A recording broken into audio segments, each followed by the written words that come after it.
వ్యాసుల వారు పాండవులతో ఇంకా ఈ విధంగా అంటున్నారు. పూర్వం ఒక మునికన్య తనకి ఎంతకాలానికి వివాహం కాకపోవటం చేత శివుడి గూర్చి కఠోరమైన తపస్సు చేసింది.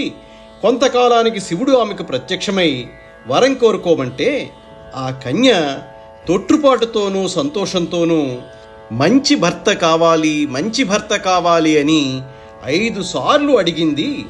అప్పుడు శివుడు నీకు వచ్చే జన్మలో భర్తలు 5గురు అవుతారని చెప్పి శివుడు అంతర్ధానమయ్యాడు.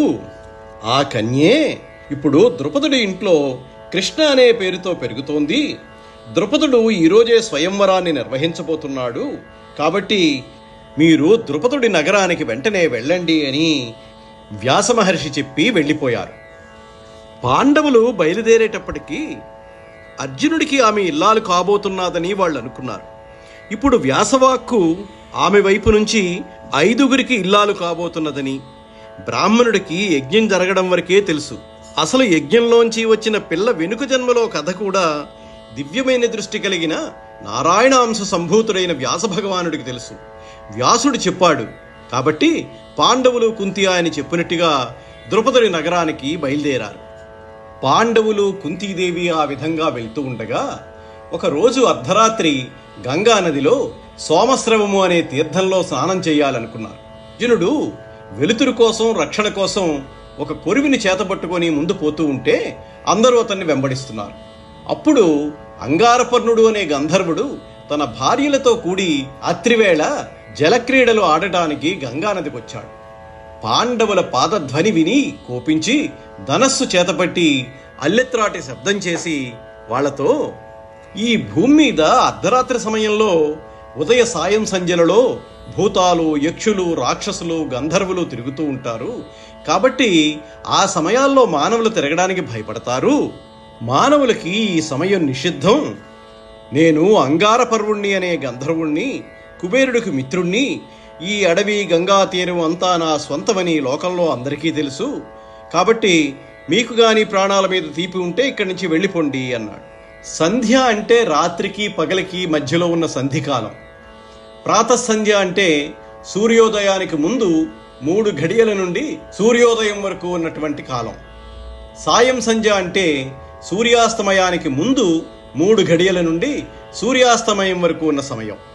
అప్పుడు అర్జునుడు అన్నాడు, నువ్వు ఈ మాటలన్నీ బలహీనులైన మనుషులకి చెప్పు. మేము మహాశక్తి గల వీరులం, నీ తాటాకు చెప్పులకు భయపడేవాళ్ళం కాదు. మేము ఎప్పుడైనా ఎక్కడైనా సంచరిస్తాము. ఈ అడవులు గాని, గంగానది గాని నీ ఒక్కడి సొత్తు కాదు, ఇది అందరికీ చెందుతుంది అని తల్లి సోదరుల్ని వెంట పెట్టుకుని గంగానదిలో స్నానానికి దిగాడు.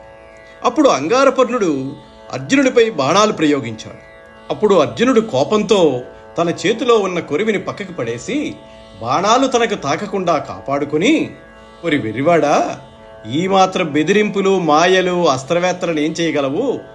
ఇదిగో నా చేతిలో ఉన్న ఆగ్నేయాస్త్రాన్ని చూడు అంటూ అగ్నిదేవుండు బృహస్పతికిచ్చే మున్ను అతడు భరద్వాజుడనగ పరగుమునికిచ్చే అమ్మహాముని భార్గవునకిచ్చే భార్గవుండును కుంభభవునకిచ్చే అమ్మహాత్ముండు నాకతిదయనిచ్చెన్ ఈ అనిలాస్త్రమని దానిన్ అమ్మహోగ్ర గంధర్వుపై వైచే ఘనుడింద్రసుతుడు అంత తద్రదంబప్పుడు దగ్ధమైనన్ అగ్నిదాహ భీతిన్ అంగారపర్ణుండు పమ్మరిల్లి నేలపడినా వానిన్ కొప్పు పట్టి ఈడ్చుకొని వచ్చే ధర్మజుకడకు ఇంద్రసుతుడు కడిమి మెరసి. ఇదిగో ఈ ఆగ్నేయాస్త్రాన్ని పూర్వం అగ్నిదేవుడు బృహస్పతికిచ్చాడు. బృహస్పతి భరద్వాజుడికిచ్చాడు. భరద్వాజుడు పరశురాముడికిచ్చాడు. పరశురాముడు ద్రోణుడికిచ్చాడు. మహాత్ములైన ద్రోణాచార్యుల వారు అతి దయతో నాకు ఈ ఆగ్నేయాస్త్రాన్నిచ్చారు. నీ మహావీరుడైన అర్జునుడు దానిని ఆ భయంకరుడైన గంధర్వుని మీదకి ప్రయోగించాడు. తక్షణమే గంధర్వుడి రథం కాలిపోయింది. ఒళ్లంతా కాలి నేలపై పడిపోయాడు. అర్జునుడు ఆ గంధర్వుణ్ణి పట్టుకుని ధర్మరాజు వద్దకు ఈడ్చుకొచ్చాడు. అప్పుడు గంధర్వుడి భార్యలు వచ్చి పతిభిక్ష పెట్టమని ధర్మరాజుని వేడుకున్నారు. అప్పుడు ధర్మరాజు దయదలిచి ఆ అంగారపర్వుడనే గంధర్వుడిని విడిచిపెట్టమని అర్జునుడితో చెప్పాడు. అర్జునుడు అంగారపర్ణుని హెచ్చరించి వదిలేశాడు. అప్పుడు అంగారపర్ణుడు అర్జునుడితో, ఓ అర్జునా, యుద్ధంలో నీ చేతిలో చిత్తుగా ఓడిపోయాను. చిత్ర విచిత్రాలతోనూ రత్నాలతోనూ కూడుకున్న నా రథాన్ని నీ ఆగ్నేయాస్త్రంతో నాశనం చేశావు.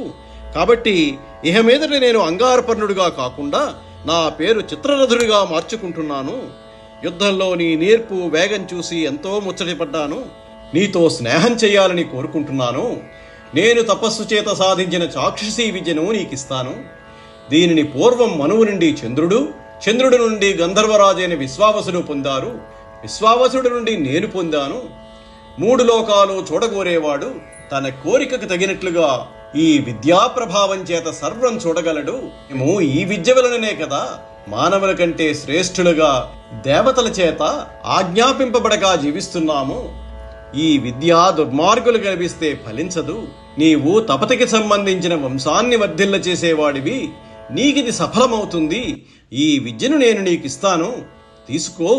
దీనిని గ్రహించే సమయంలో 6 నెలల వ్రతం చెయ్యాలి.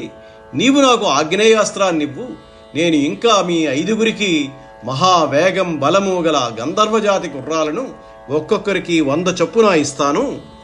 పూర్వం వృత్రుడు అనే రాక్షసుడి మీద దేవేంద్రుడు కోపించి వజ్రాయుధం వేయగా అది వజ్రం కంటే కఠినమైన అతని పెద్ద తల మీద పడి 10 ముక్కలైంది. ఆ ముక్కల సమూహం వరుసగా బ్రాహ్మణుల్లో వేదశక్తిగా, క్షత్రియుల్లో ఆయుధశక్తిగా, వైశ్యుల్లో నాగలి శక్తిగా, శూద్రులలో సేవాశక్తిగా, గుర్రాలలో వేగంగా రూపొందింది. ఆ విధమైన వేగం కారణంగా గుర్రాలు లోకాలన్నింటినీ రక్షిస్తున్నాయి అన్నాడు చిత్రరథుడు.